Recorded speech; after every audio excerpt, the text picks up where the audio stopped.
தூத்துக்குடி திமுக நாடாளுமன்ற தொகுதி வேட்பாளர் கனிமொழியை ஆதரித்து பிரச்சாரம் மேற்கொள்ள வரும் அமைச்சர் உதயநிதி ஸ்டாலினுக்கு வரலாறு காணாத வரவேற்பு கொடுக்க முக்கிய ஆலோசனை கூட்டம் நடைபெற்றது.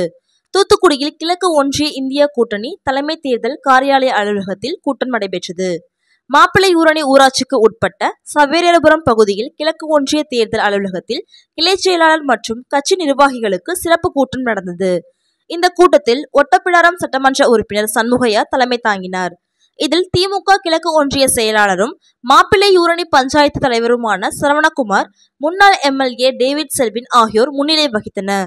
இந்த நிகழ்ச்சியில் பொதுக்குழு உறுப்பினர்கள் செந்தூர் மணி, அரசு வழக்கறிஞர் பூங்குமார், தேர்தல் பொறுப்பாளர் சுதா ஆனந்தன், மாவட்ட சுற்றுச்சூழல் அணி அமைப்பாளர் ரவி என்ற பொன்பாண்டி, மகளிர் தொண்டரணி ஒன்றிய அமைப்பாளர் ஆரோக்கியமேரி, ஒன்றிய கவுன்சிலர் சேவியர், இளைஞர் அணி துணை அமைப்பாளர் ஸ்டாலின், இளைஞர் அணி துணை அமைப்பாளர் வழக்கறிஞர் பால்துரை, உதயநிதி ஸ்டாலின் நற்பணி மன்ற பொறுப்பாளர் சிலுவைப்பட்டி பாரி, மாவட்ட பிரதிநிதிகள் சப்பானிமுத்து, ராமலிங்கம், சிவகுமார், ஒன்றிய துணை செயலாளர்கள் எஸ்.ஆர். கணேசன், ராமச்சந்திரன், வசந்தகுமாரி, ஒன்றிய பொருளாளர் மாரியப்பன், மகளிர் அணி ஜெசிந்தா, சுற்றுச்சூழல் அணி துணை அமைப்பாளர் ஜீவா பாலமுருகன், மாவட்ட மாணவர் அணி துணை அமைப்பாளர் தங்க மாரிமுத்து, யூனியன் கவுன்சிலர் அந்தோணி தனுஷ்பாலன், ஊராட்சி மன்ற உறுப்பினர் பாரதிராஜா, தேசராஜா, தங்கப்பாண்டி, சக்திவேல், சுற்றுச்சூழல் அணி துணை அமைப்பாளர் ராஜேந்திரன், இளைஞர் அணி கௌதம், ஒன்றிய இளைஞர் அணி அவைத்தலைவர் ஜோஷியர் முருகன், கம்யூனிஸ்ட் கட்சி சங்கரன் மற்றும் கழக நிர்வாகிகள்,